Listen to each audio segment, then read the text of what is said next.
नमस्कार। आकाशवाणी से प्रस्तुत है समाचार संध्या।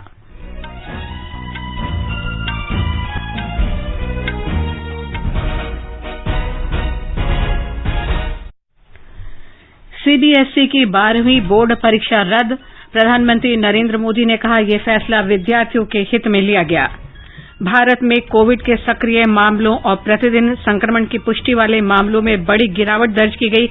स्वस्थ होने की दर बढ़कर 92.09% हुई। देश में अब तक कोविड रोधी वैक्सीन की 21 करोड़ 60 लाख से अधिक डोज दी गई। रक्षा अनुसंधान और विकास संगठन ने 2DG दवा के इस्तेमाल के लिए दिशा निर्देश जारी किए। केंद्र ने कोविड महामारी में काम कर रहे स्वास्थ्य कर्मियों के लिए प्रधानमंत्री गरीब कल्याण पैकेज बीमा योजना के तहत बीमा दावों की प्रक्रिया के लिए नई व्यवस्था शुरू की। विदेश मंत्री डॉक्टर जयशंकर ने कहा, ब्रिक्स का सामूहिक प्रयास ये सुनिश्चित करना है कि वैश्विक निर्णयों में समकालीन वास्तविकताएं प्रतिबिंबित हों। महेश जेठमलानी और स्वप्न दास गुप्त को राज्यसभा के लिए नामित किया गया। और फ्रेंच ओपन टेनिस में विश्व की पहले नंबर की खिलाड़ी एशले बार्टी अगले दौर में पहुंची। नाओमी ओसाका ने संवाददाता सम्मेलन पर उठे विवादों के बीच टूर्नामेंट से नाम वापस लिया। समाचार संध्या में विशाल शर्मा के साथ मैं लवलीन निगम। कोरोना संक्रमण को देखते हुए आपसे अपील है कि लापरवाही न बरतें और इन आसान उपायों का पालन सुनिश्चित करें। मास्क लगाएं, 2 गज की सुरक्षित दूरी बनाए रखें, बार-बार हाथ धोएं और साफ सफाई रखें और टीका लगवाएं।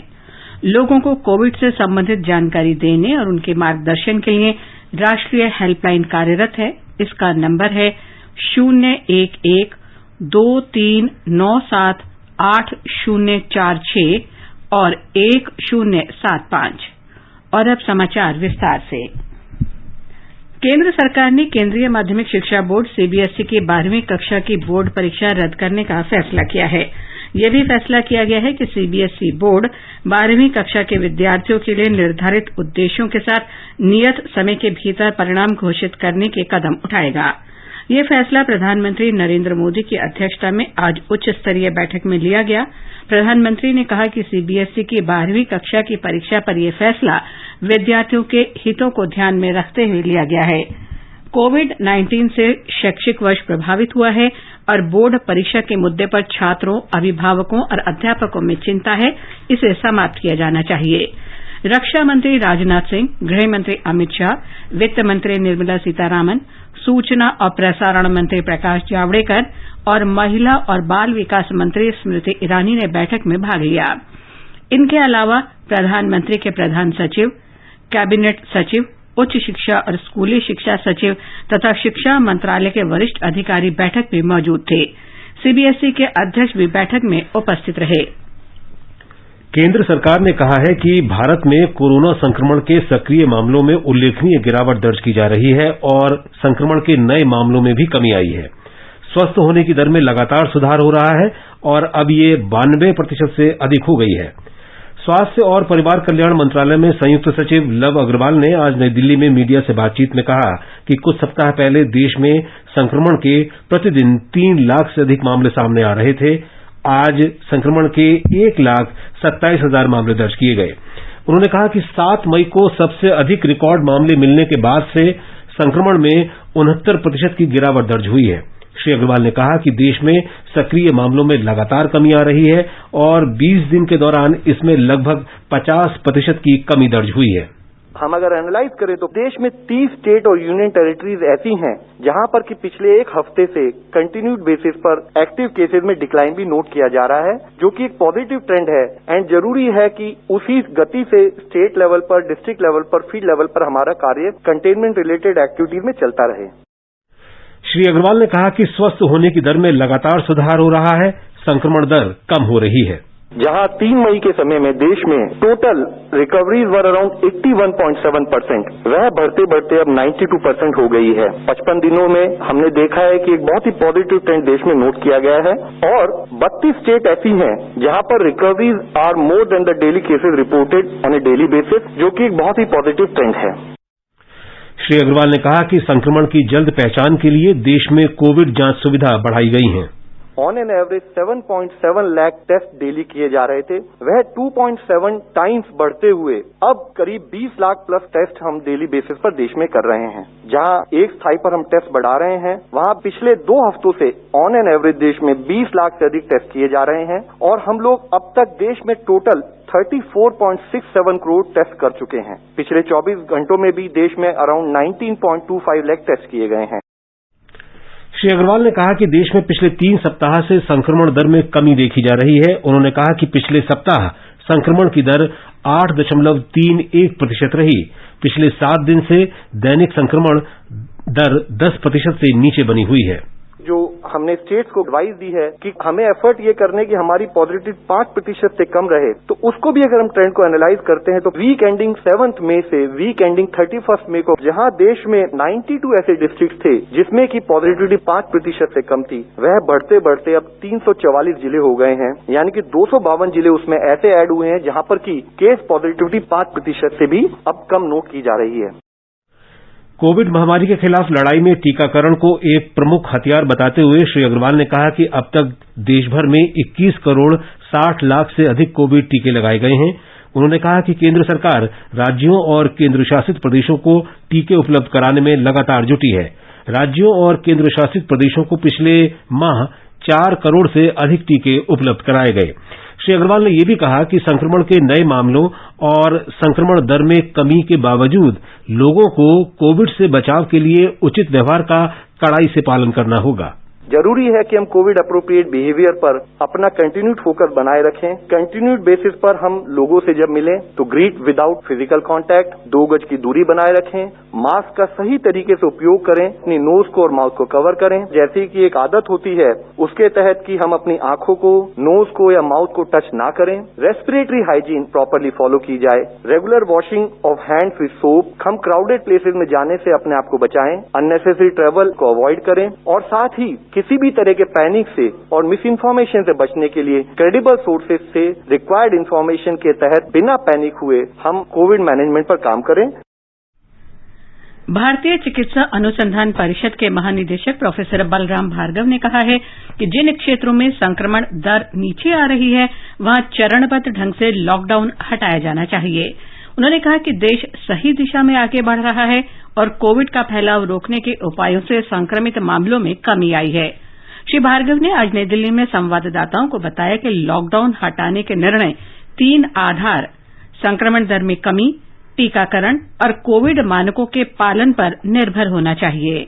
We have to find a mechanism how we have to ease our containment or lockdown, and that has to be done very gradually. Opening up revolves on 3 pillars. 1, the test positivity rate in that particular district has to be less than 5% over 1 week. The second point is the vulnerable individuals, elderly, more than 60, more than 45 with comorbidities should be vaccinated tremendously, and their vaccination rate should reach up to 70%. And the third point is that community ownership for this whole program of COVID appropriate behavior as well as care should be taken up by the community in a big way. Professor Bhargava ने उम्मीद जताई कि इस वर्ष के अंत तक देश की अधिकांश आबादी को टीका लग जाएगा। उन्होंने कहा कि भारत दुनिया के उन 5 देशों में शामिल है जिन्होंने अपना स्वदेशी टीका विकसित किया है। उन्होंने कहा कि देश में टीकों की कोई कमी नहीं है। रक्षा अनुसंधान और विकास संगठन DRDO ने कोरोना संक्रमण के इलाज में काम आने वाली दवा 2DG के इस्तेमाल के लिए दिशा निर्देश जारी किए हैं। संगठन ने कहा है कि भारतीय औषधि महानियंत्रक द्वारा स्वीकृत इस दवा को डॉक्टर की सलाह के अनुसार ही दिया जाना चाहिए। कोरोना मरीजों के इलाज में एक सहायक दवा के रूप में 2DG दवा के आपातकालीन उपयोग की मंजूरी दी गई है।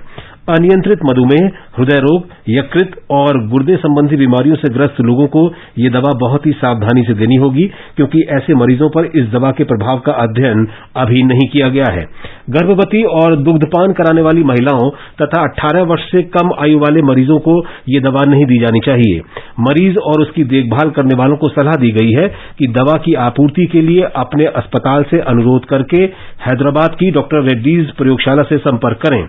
ये अनुरोध ईमेल 2dg@drreddy's.com पर भेजा जा सकता है।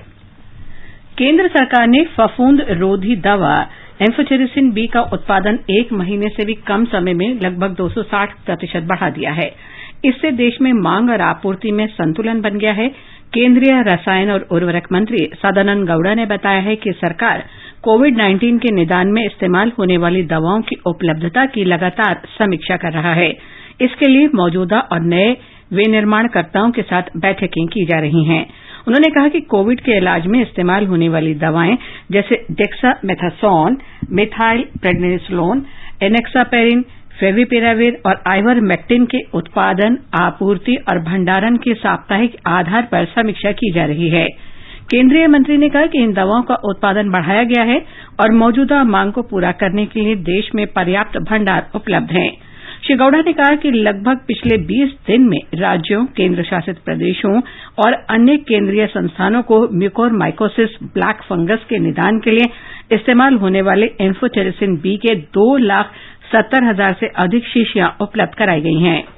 उन्होंने कहा कि ये टीके उन 81,000 शीशियों के अलावा हैं जो पिछले महीना विनिर्माणकर्ताओं ने राज्यों को दी थी। केंद्रीय मंत्री ने बताया कि टोसिलिजुमैब के 80 mg की 20,000 शीशियां और 200 mg की 1,000 शीशियां इस महीने देश में पहुंचाने की आशा है। उन्होंने कहा कि पिछले 40 दिन के दौरान रेमडेसिविर की लगभग 99 लाख शीशियां राज्यों, केंद्र शासित प्रदेशों और अन्य संस्थानों को उपलब्ध कराई गई हैं। श्री गौड़ा ने बताया कि इस महीने रेमडेसिविर की 91 लाख शीशियां उपलब्ध कराने की योजना बनाई गई है। केंद्रीय स्वास्थ्य मंत्री डॉक्टर हर्षवर्धन ने राजस्थान सरकार से आग्रह किया है कि वे राज्य में कोविड टीके की बर्बादी की खबरों की जांच कराएं। राज्य के स्वास्थ्य मंत्री रघु शर्मा को लिखे पत्र में डॉक्टर हर्षवर्धन ने मीडिया रिपोर्ट का हवाला देते हुए कहा कि कुछ जिलों में कोविड टीकों की बर्बादी की खबरें बेहद चिंताजनक हैं और इनकी तुरंत जांच कराने की जरूरत है।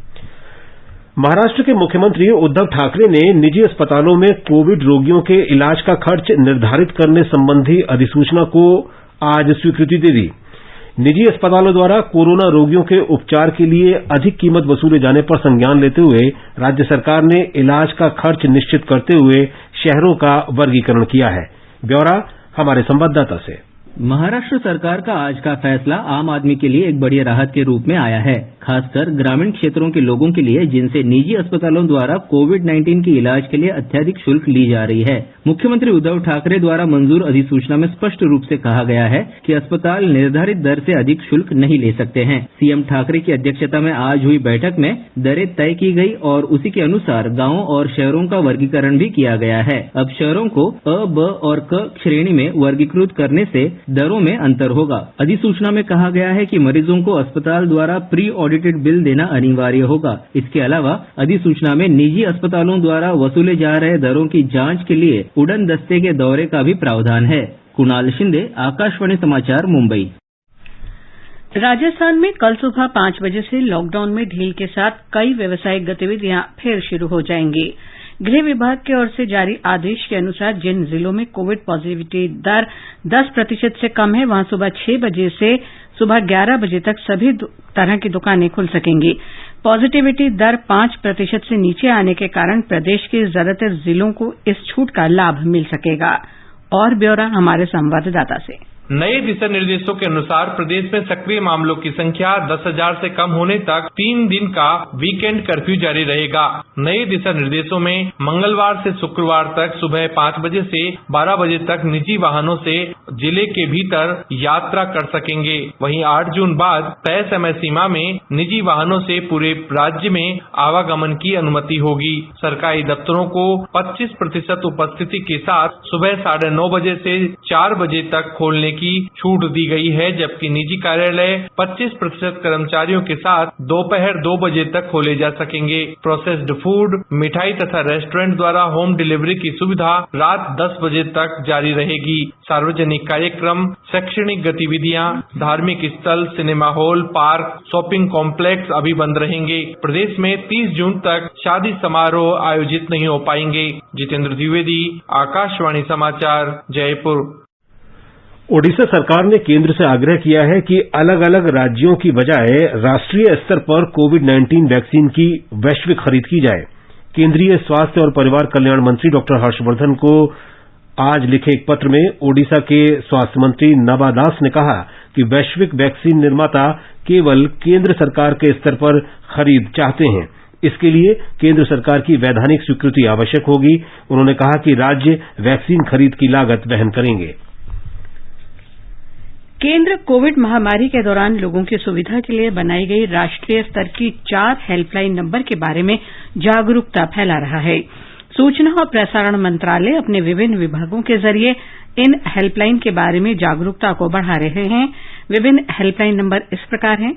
कोविड संबंधी सवालों के जवाब देने के लिए स्वास्थ्य और परिवार कल्याण मंत्रालय की हेल्पलाइन है 1075। महिला और बाल विकास मंत्रालय की चाइल्ड हेल्पलाइन है 1098। वरिष्ठ नागरिकों के लिए सामाजिक न्याय और अधिकारिता मंत्रालय की हेल्पलाइन 14567 है। यह सेवा दिल्ली, कर्नाटक, मध्य प्रदेश, राजस्थान, तमिलनाडु, तेलंगाना, उत्तर प्रदेश और उत्तराखंड के लिए काम कर रही है। मनोवैज्ञानिक सहायता के लिए राष्ट्रीय मानसिक स्वास्थ्य तंत्रिका विज्ञान संस्थान निमहांस का नंबर है 0804 611 0007। रेलवे ने देश के 15 राज्यों में 22,916 मीट्रिक टन तरल मेडिकल ऑक्सीजन पहुंचाई है। रेलवे विभिन्न राज्यों को तरल मेडिकल ऑक्सीजन की आपूर्ति करते हुए राहत पहुंचाने के अपने प्रयास जारी रखे हुए है। अभी तक 334 ऑक्सीजन एक्सप्रेस अपना सफर तय कर चुकी हैं। मंत्रालय ने कहा कि जिन 15 राज्यों को ऑक्सीजन एक्सप्रेस ने ऑक्सीजन की आपूर्ति की है उनमें उत्तराखंड, कर्नाटक, महाराष्ट्र, मध्य प्रदेश, आंध्र प्रदेश, राजस्थान, तमिलनाडु, हरियाणा, तेलंगाना, पंजाब, केरल, दिल्ली, उत्तर प्रदेश, झारखंड और असम राज्य शामिल हैं। रेलवे पश्चिम में हापा, बड़ौदा, मुंद्रा, पूरब में राउरकेला, दुर्गापुर, टाटानगर और अंगुल जैसे स्थानों से ऑक्सीजन लेकर विभिन्न राज्यों को भेज रहा है। मंत्रालय ने कहा है कि दक्षिणी राज्यों आंध्र प्रदेश, तमिलनाडु, कर्नाटक और तेलंगाना को ऑक्सीजन एक्सप्रेस के माध्यम से 2000 मीट्रिक टन से अधिक तरल चिकित्सा ऑक्सीजन प्राप्त हो चुकी है। रेलवे ने पिछले महीने अब तक की सबसे अधिक 11 करोड़ 40 लाख टन माल की ढुलाई की है। रेल मंत्रालय के अनुसार कोविड महामारी की चुनौतियों के बावजूद पिछले वर्ष की इसी अवधि के दौरान की गई माल ढुलाई से ये 9.7% अधिक है। इस अवधि के दौरान कोयला, लौह अयस्क, खाद्यान्न, उर्वरक, खनिज तेल और सीमेंट जैसी आवश्यक वस्तुओं की ढुलाई की गई। मंत्रालय ने कहा कि रेलवे को इससे 11,604 करोड़ रुपए से अधिक की आय हुई। रेलवे के जरिए माल ढुलाई को आकर्षक बनाने के लिए कई तरह की छूट दी जा रही हैं। ये समाचार हमारी वेबसाइट newsonair.com/hindi और हमारे mobile app news on AIR पर भी उपलब्ध हैं। जब देश की तरक्की का आधार है आपका टैक्स भुगतान, तो फिर क्यों ना हो उसकी प्रक्रिया आसान। इसीलिए 7 जून 2021 से आ रहा है ई-फाइलिंग 2.0, आयकर विभाग का नया यूजर फ्रेंडली पोर्टल www.incometax.gov.in। इसमें है लॉगिन के लिए सुरक्षित और एकाधिक विकल्प, ऑनलाइन कर भुगतान के लिए अनेक विकल्प, उपयोगकर्ता मैनुअल और step by step video guide का सपोर्ट। इसके अलावा और भी कई नए फीचर्स। ये नया पोर्टल www.incometax.gov.in 7 जून 2021 से प्रारंभ होगा। इस प्रक्रिया में 1 से 6 जून 2021 तक ई-फाइलिंग जैसी ऑनलाइन सुविधाएं उपलब्ध नहीं रहेंगी। प्रत्येक आयकरदाता एक राष्ट्र निर्माता। समाचार संध्या में आपका फिर स्वागत है। आगे बढ़ने से पहले मुख्य समाचारों पर एक नजर। सीबीएसई की 12वीं बोर्ड परीक्षा रद्द। प्रधानमंत्री नरेंद्र मोदी ने कहा यह फैसला विद्यार्थियों के हित में लिया गया। भारत में कोविड के सक्रिय मामलों और प्रतिदिन संक्रमण की पुष्टि वाले मामलों में बड़ी गिरावट दर्ज की गई। स्वस्थ होने की दर बढ़कर 92.09% हुई। देश में अब तक कोविड रोधी वैक्सीन की 21 करोड़ 60 लाख से अधिक डोज दी गई। रक्षा अनुसंधान और विकास संगठन ने 2DG दवा के इस्तेमाल के लिए दिशा निर्देश जारी किए। केंद्र ने कोविड महामारी में काम कर रहे स्वास्थ्य कर्मियों के लिए प्रधानमंत्री गरीब कल्याण पैकेज बीमा योजना के तहत बीमा दावों की प्रक्रिया के लिए नई व्यवस्था शुरू की। विदेश मंत्री डॉक्टर जयशंकर ने कहा ब्रिक्स का सामूहिक प्रयास ये सुनिश्चित करना कि वैश्विक निर्णयों में समकालीन वास्तविकताएं प्रतिबिंबित हों। महेश जेठमलानी और स्वप्न दास गुप्ता को राज्यसभा के लिए नामित किया गया। और फ्रेंच ओपन टेनिस में विश्व की पहले नंबर की खिलाड़ी एश्ले बार्टी अगले दौर में पहुंची। नाओमी ओसाका ने संवाददाता सम्मेलन पर उठे विवादों के बीच टूर्नामेंट से नाम वापस लिया। चलो मिलकर एक शुरुआत करें, चलो एक फैसला आज करें, मास्क नहीं तो टोकेंगे, कोरोना को रोकेंगे, चलो एक इरादा करते हैं, चलो कुछ वादा करते हैं, मास्क नहीं तो टोकेंगे, कोरोना को रोकेंगे। केंद्र सरकार ने कोविड-19 महामारी में काम कर रहे स्वास्थ्य कर्मियों के लिए प्रधानमंत्री गरीब कल्याण पैकेज बीमा योजना के अंतर्गत बीमा दावों की प्रक्रिया के लिए नई प्रणाली शुरू की है। केंद्रीय स्वास्थ्य मंत्रालय ने एक वक्तव्य में कहा है कि राज्यों और अन्य पक्षधारकों ने ये मामला उठाते हुए कहा था कि बीमा दावों की प्रक्रिया में देरी हो रही है। वक्तव्य में कहा गया है कि बीमा दावों की प्रक्रिया को सरल बनाते हुए दावों की स्वीकृति के लिए नई प्रणाली शुरू करने का निर्णय लिया गया है। नई प्रक्रिया के अनुसार बीमा दावे की प्रक्रिया राज्य सरकार में जिलाधिकारी स्तर पे पूरी होगी। जिलाधिकारी प्रत्येक मामले को प्रमाणित करेंगे।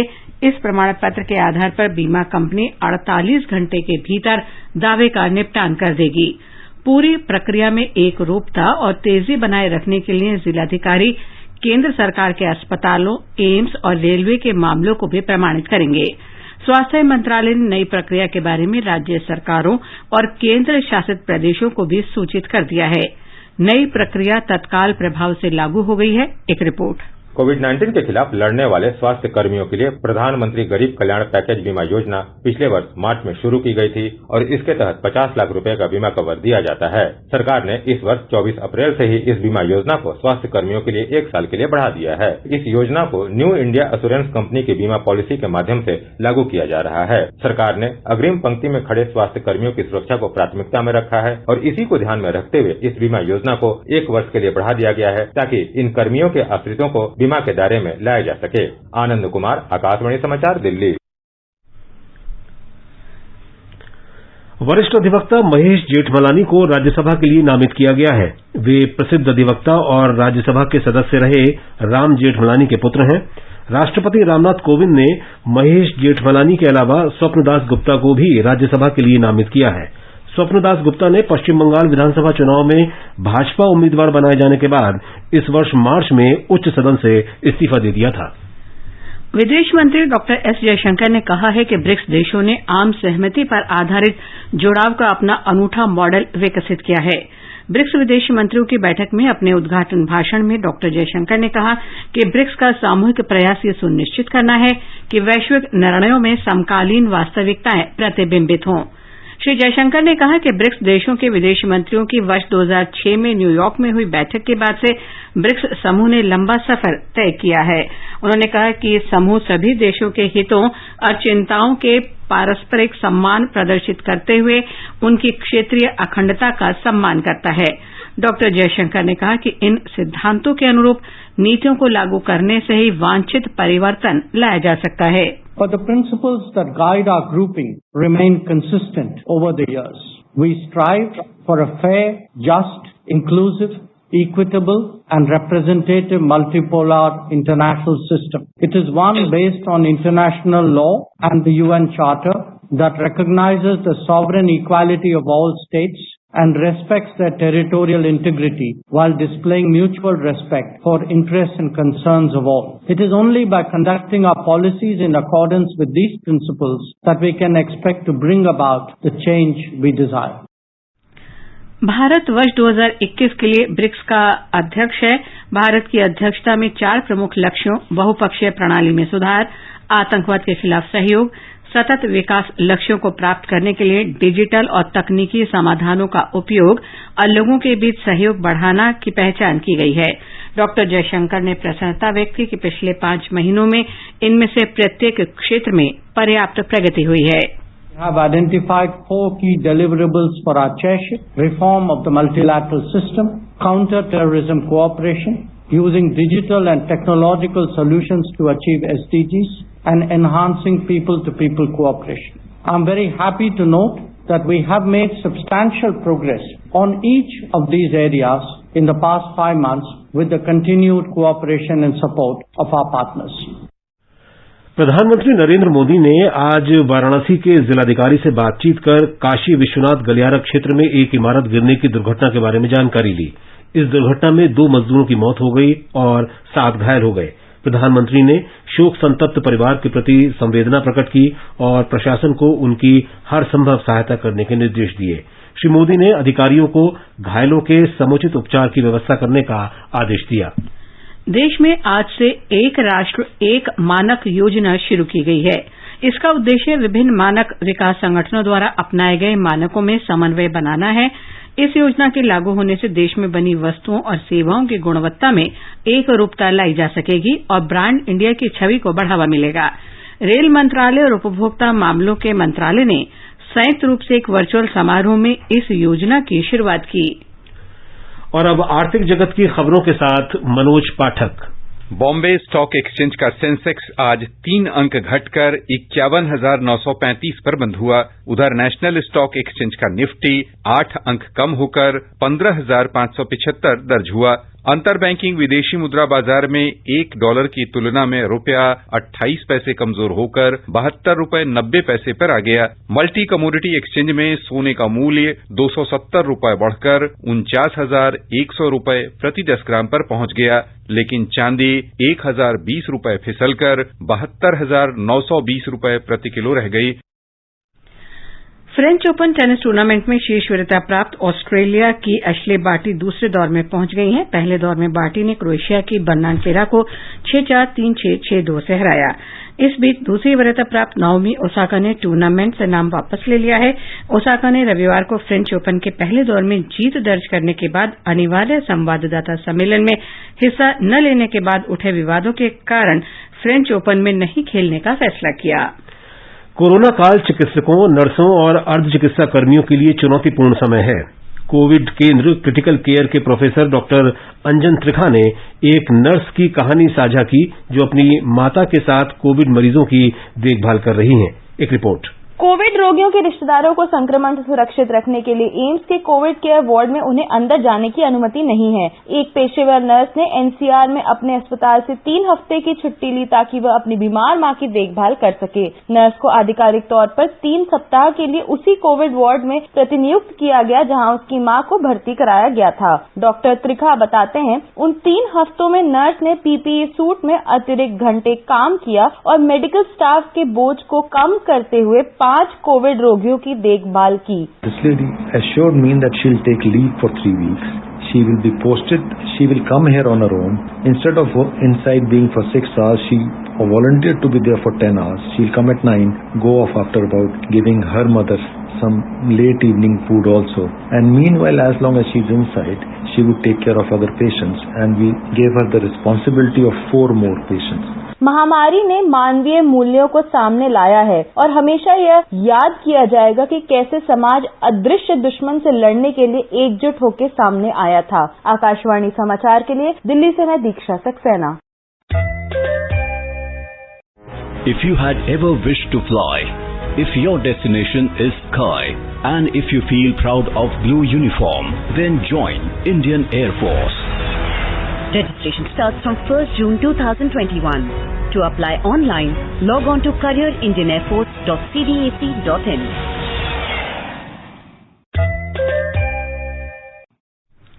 और अंत में मुख्य समाचार एक बार फिर। सीबीएसई की 12वीं बोर्ड परीक्षा रद्द। प्रधानमंत्री नरेंद्र मोदी ने कहा यह फैसला विद्यार्थियों के हित में लिया गया। भारत में कोविड के सक्रिय मामलों और प्रतिदिन संक्रमण की पुष्टि वाले मामलों में बड़ी गिरावट दर्ज की गई। स्वस्थ होने की दर बढ़कर 92.09% हुई। देश में अब तक कोविड रोधी वैक्सीन की 21 करोड़ 60 लाख से अधिक डोज दी गई।